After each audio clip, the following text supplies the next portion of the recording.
మహాపరిశుద్ధుడైన మా తండ్రి, మీకు లెక్కలేని స్తుతులు స్తోత్రములు కృతజ్ఞతలను చెల్లించుస్తున్నాను తండ్రి. నీ బిడ్డలు అనేక మంది అనారోగ్యములతో ఉన్నారు. వారందరిని కూడా మీరు ముట్టుకుని స్వస్థపరచండి, లేవనెత్తండి తండ్రి. అనేక మంది అన్యాయ పాలవుతున్నారు తండ్రి. వారిని మీరు కాపాడమని నేను ప్రార్థిస్తున్నాను.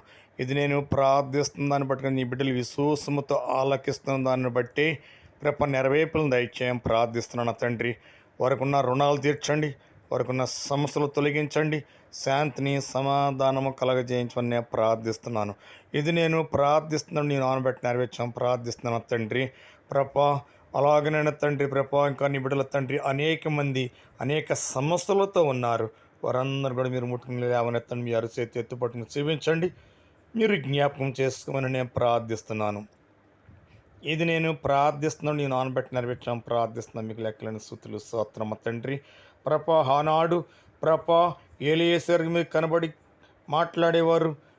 అలాగనే ఈనాడు కూడా తండ్రి మీరు కనబడి భూలోకములో మానవునికి అధికారం చెప్పారు. అదే రీతిగా తండ్రి ఇప్పుడు కనబడి ఈ ప్రార్థనలకు నెరవేర్పులను దయచేయం ప్రార్థిస్తున్నాను.